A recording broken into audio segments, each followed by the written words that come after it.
Dan pemirsa garis tangan, masih ada banyak sekali kandidat yang tersisa. Dan sekarang giliran kandidat pria yang akan saya pilih. Dan siapa yang akan beruntung untuk mendapatkan jodohnya. Dan yang beruntung terpilih malam hari ini adalah nomor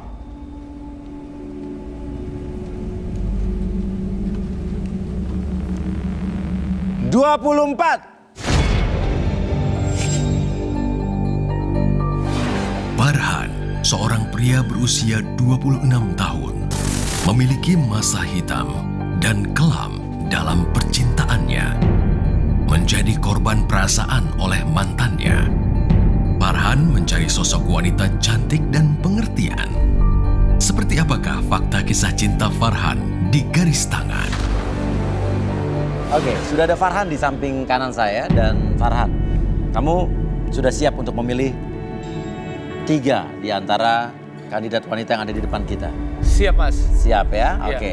Karena salah satunya mungkin saja akan jadi jodoh kamu nanti. Oke, nomor berapa? Pertama. Saya pilih pertama nomor 20. 20, silakan berdiri 20. Oke, kenapa 20 nih? Kelihatannya dia wanita yang pendiam kalau menurut saya ya. Kenapa kalau? Kelihatannya sih perempuannya pendiam. Terus Oke, harus paham kita ya. kelihatannya enak aja dilihat, senang lihat. Enak aja dilihat. Oke, berikutnya. Nomor 1. 1. Oke, nomor pertama. Kelihatan nomor 1 tidak siap dipilih tadi dan dia agak kaget. Kenapa nomor 1? Lebih seksi menggoda. Seksi menggoda. Oke, jadi ini seperti wanita penggoda mungkin? Bukan. Bukan? Maksudnya sekali ngeliat pengen langsung milih gitu loh. Pengen langsung milih. Oke, kayak terpikat langsung. Betul. Ya. Terakhir. Saya pilih nomor 5. 5. Oke, 5. Kenapa 5? Sama, seksi. Seksi. Jadi kamu suka wanita seksi ya? Betul. Udah pernah menikah sebelumnya? Belum, saya masih Belum. lajang. Pacar-pacar kamu dulu berapa orang? Berapa kali pacaran Mas Ani? Kurang lebih yang serius 2 orang. 2 orang seksi semua. Lumayan cantik. Lumayan, jadi tidak terlalu seksi ya? Tidak. Kalau begitu, silakan kamu berikan 1 buah pertanyaan yang akan mereka jawab secara bergiliran. Silakan. Apa pertanyaan yang terlintas di pikiran kamu? Saya ingin bertanya, Ya. saya bekerja dan memiliki penghasilan. Dan bila pekerjaan saya ataupun gaji penghasilan saya, setiap bulannya saya harus ngasih ke orang tua saya, khususnya ibu saya. Terus gimana menurut kamu, pendapat kamu? Setujukah atau tidak? Tapi saya tetap akan tiap Ngasih ngasih. semua apa ngasih sebagian nih? Ala kadarnya, yang penting terus ke rumah orang. Tapi rutin kamu akan kasih setiap bulan untuk orang tua kamu berapa Selalu, pun jumlahnya? pasti Mas. Keberatan apa enggak? Iya. Oke, mau nomor berapa dulu? Nomor 1 boleh. 1, silakan. Nomor 1. Jawaban kamu apa? Saya setuju, karena orang tua itu yang melahirkan kita. Oke, jadi setuju, nggak masalah nomor 1 nih. Nomor 5. Oke, terima kasih. Kalau jawaban aku ya biasa aja, karena nggak apa-apa juga sih, karena itu juga mama kamu dan juga mama aku. Kalau udah menikah pasti juga jadi mama aku juga. Terima Oke, kasih. jadi tidak masalah ya? Tidak ada Oke, masalah. 2 jawaban tadi tidak masalah. Yang terakhir, nomor 20. Kalau aku nggak setuju. Nggak setuju? Oke, menarik sekali. Kenapa? Kamu kan nikahnya sama aku, bukan sama ibu kamu kan? Jadi Oke, ya buat aku. Pertanyaan saya, kalau kamu menikah sama laki-laki ini atau siapapun nanti, kamu setiap bulannya akan memberikan uang kamu ke ibu kamu juga nggak? Tergantung Tergantung apa? kondisinya. Oke, jadi belum tentu juga kamu akan memberikan orang tua kamu ya? Oke, jadi kamu tidak setuju ya? Oke, nggak apa-apa, jawaban jujur. Dan sekarang kamu pilih 2 di antara wanita-wanita tadi yang akan kamu lanjutkan. Yang jelas saya pilih nomor 1. Fani, seorang wanita cantik berusia 25 tahun, pernah gagal menikah karena orang ketiga. Fani memiliki kisah percintaan cukup memilukan. Pria yang baik, tinggi dan setia adalah sosok idamannya. Apakah Fani akan menemukan sosok pria impiannya? Dan nomor 5. Intan, seorang wanita cantik berusia 20 tahun gagal menikah karena mantan pacarnya sudah dijodohkan oleh orang lain. Memiliki trauma dalam berhubungan dengan pria dan mencari sosok pria yang sabar, penyayang, dan setia. Trauma seperti apakah yang terjadi dalam kisah cinta Intan? Oke, di sebelah kiri saya sudah ada Vanita dan juga Intan. Oke, jujur saya tanya Vanita, senang nggak dipilih sama Farhan apa tidak senang? Ya, senang. Senang? Jadi tipe kamu kayak dia? So far? Ya, sopan. Ya, terima aku sopan. Oke, kurang lebih sampai saat ini suka ya? Oke, kalau Intan, suka nggak kamu dipilih sama Farhan? Senang sekali. Senang sekali, tipe kamu nih? Tipe aku banget. Oke, kalau begitu, dua-duanya menyukai kamu, artinya mereka senang dipilih sama kamu, Farhan. Tapi sekarang giliran kamu untuk menceritakan tentang diri kamu. Singkat, silakan. Jadi begini, saya pernah menjalin hubungan sama seorang gadis yang kita hampir mau ke jenjang pernikahan. Tapi itu semua gagal dikarenakan sikapnya dia, perlakuannya dia manis hanya di depan. Tapi di saat sama orang tua saya, khususnya sama ibu saya, dia seolah-olah menganggap tuh seperti cuma mertua gitu, cuma calon mertua. Oke. Sama saya sih baik banget Mas Uya. Ya. Cuman sama mama saya kayak kurang respect. Itu yang bikin saya tuh mundur pelan-pelan gitu. Ya semenjak saya putus sama perempuan itu dan saya kan saya mempunyai kontak WhatsApp-nya keluarganya Ya. dan saya diblokir oleh satu keluarganya. Oke, terus apa yang kamu lakukan selanjutnya? Ya mungkin saya berpikir bukan jodoh, tapi pihak keluarganya itu sampai sekarang seperti memusuhi keluarga saya gitu loh Mas Uya. Oke, kalau begitu kita akan panggilkan sahabat saya, seorang expert, inilah dia Arbi.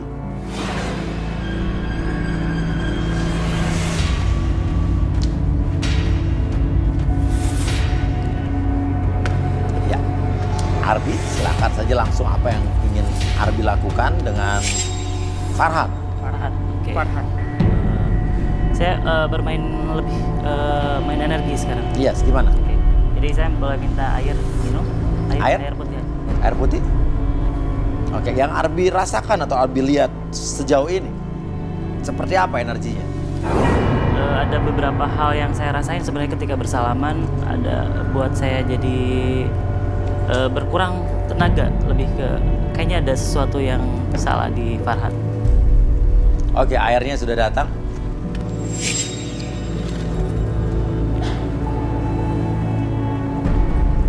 Saya coba sinkronisasi bentar. Oke.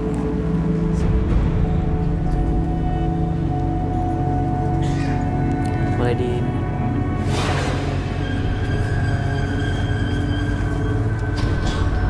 Oke, Farhan sedang meminum air dan Ini ada beberapa reaksi nanti ketika energi saya dengan energi Farhan sinkron. Ada beberapa hal yang terjadi dan biasanya. reaksi orang berbeda-beda ya. Berbeda-beda. Makanya sekarang pengen tahu seberapa sensitif Farhan terhadap sebuah energi. Oke, Boleh minta kursi. oke, kursi. Dan di sini mungkin Arbi bisa membuka kotak hitam masa lalu Farhan ya, yang mungkin Iya, yang iya. belum diceritakan sama dia ya. Tapi Farhan ini tidak kehilangan kesadaran ya, dia masih dalam sadar pada kan? posisi Namanya siapa? sadar ya. Farhan. Oh, namanya Farhan. Oh, Farhan ya. Farhan. Farhan ya. Duduk. Farhan ya.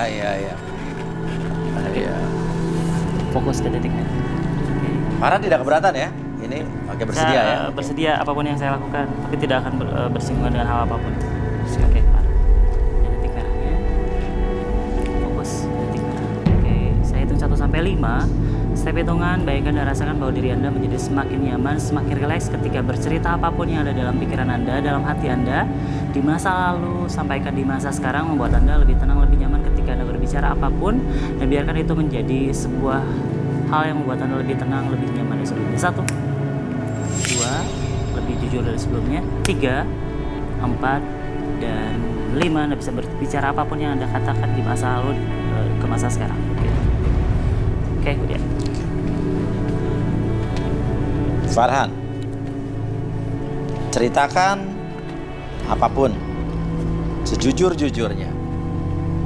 Apa yang ingin kamu katakan tentang masa lalu kamu, kehidupan kamu, pengalaman kamu, apapun bentuknya, yang kamu rasa berpengaruh dalam atau dengan hidup kamu sekarang. Apakah kamu berhubungan dengan sesuatu yang gaib? Iya.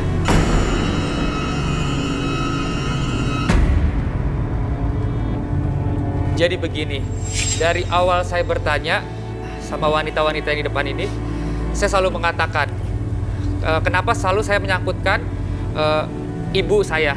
Karena apa? Saya bisa berpenghasilan semata-mata kesuksesan datang sendiri, otomatis ada doa restu orang tua. Nah, saya memutuskan pacar saya sebelumnya itu karena pacar saya itu kurang menghargai ibu saya, Mas Uya. Ya. Di saat itu, di saat saya memutuskan, selisih berapa hari kemudian, tepatnya di hari Jumat, dari atas rumah saya seperti ada bongkahan batu, pecahan kemenyan, dan selisih kurang lebih 4 atau 5 jam, kaki saya sakit dan itu hampir nggak bisa bergerak, Mas Uya. Oke. Dan menurut kamu itu adalah perbuatan? Mantan saya.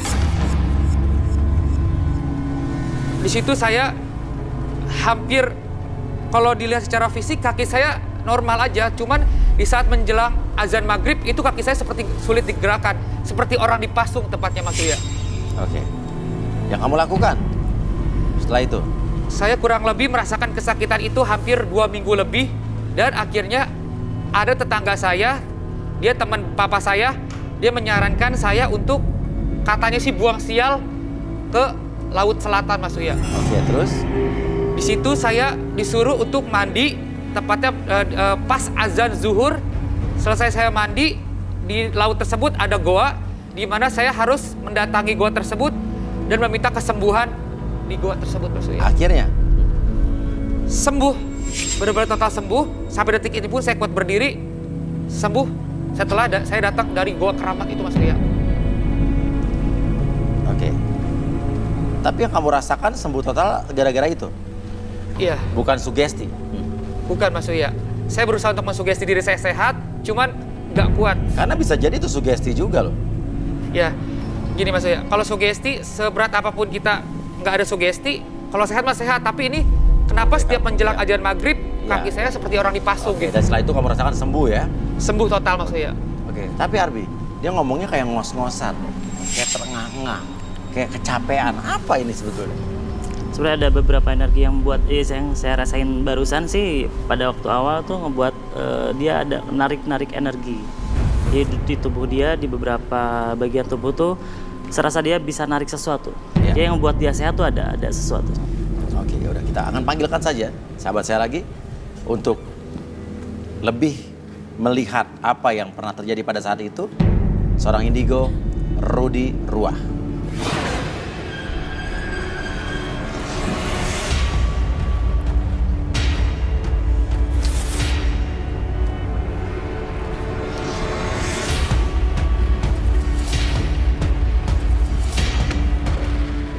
Oke, Rudy. Ini ada Farhan yang pernah pergi ke pantai selatan yang katanya untuk mengobati atau ngebuang sial karena dirinya telah diguna-guna oleh mantannya yang dia putusin. Tapi saya masih merasakan dia tadi saat ngomong kayak terengah-engah, ngos-ngosan, kayak masih ada sesuatu yang ditutup-tutup. Mungkin Rudy bisa melihat.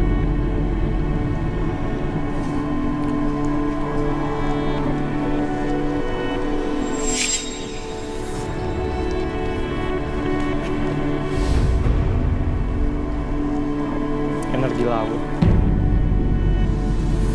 Energi laut. Pantai. Saya merasakan kayak apa ya, energi laut. Apa ya? Laut. Apa ini, bisa dijelaskan? Ada sesuatu, Rudy? Iya, saya ada yang memberitahu cara katanya menyembuhkan kaki saya yang sakit hampir setiap maghrib itu dengan cara membuang sial dengan mandi di air laut. Ya, tadi kamu sudah cerita itu. Iya. Oh, tapi kamu kayaknya bawa sesuatu. Iya. Apa itu? Bawa sesuatu. Nggak ada. Kamu kayak bawa sesuatu yang berbahaya dari laut. Nggak ada. Saya tidak bawa apa-apa. Yakin? Nggak ada. Arbi, boleh tolong dicek? Kita kita cek. Jadi ngerasain energi tuh di sekitaran dari atas. Apa ini?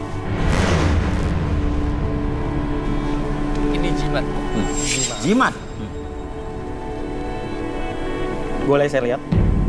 Tadi katanya nggak bawa sesuatu. Oke. Farhan membawa jimat. Itu batu, seperti batu. Isinya apa, Rudi? Jin laut.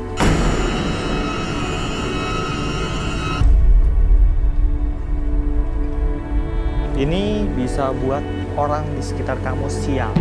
Oh ya? Itu yang narik. Sebenarnya itu yang narik bukan yang tadi ketika saya bersalaman serasa ketarik sebenarnya. Iya. Energi. Betul. Oke, jadi jin laut ada dalam batu ini apa terwakili oleh batu ini? Ini sebenarnya makhluk jahat yang berisi di dalam benda ini. Benda ini buat orang-orang di sekitarnya jadi lemah, jadi malas, seperti itu. Karena energinya tersedot dengan benda ini. Oke. Seperti itu. Iya. Efeknya buat Farhan apa?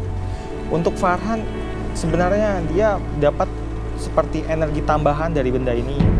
Tapi orang-orang di sekitarnya justru merasakan sebaliknya, seperti itu. Dan ini nggak boleh. Kamu bisa mencelakakan orang-orang di sekitar kamu. Oke, Farhan, apa ada orang di sekitar kamu, di rumah kamu yang akhirnya jadi sakit atau mungkin? Kalau sakit, Atau jadi sial seperti yang dikatakan Rudi tadi? ada Mas. Siapa? Adik saya yang sakit nggak kunjung sembuh. Ini ada hubungannya nggak, Rudi? Iya, ada. Sebaiknya benda ini kita musnahkan ya. Itu adiknya sakit apa sebenarnya? Jadi nggak jelas, ya. Jadi demam tinggi, berobat kemanapun nggak sembuh-sembuh gitu loh. Selalu terus begitu semenjak kedatangan batu ini. Jadi batu ini ngambil beberapa energi di sekitarnya. Oke. Saya tanya sama kamu. Tadi siapa nama kamu? Vanita. Vanita. Takut nggak? Enggak. Intan, kenapa kamu kayak ketakutan? Sedikit takut mendengar ceritanya, tapi saya ingin tahu lebih lanjut ya, Mas. Oke. Solusinya bagaimana, Rudi? Batu ini kita hancurkan. Hancurkan.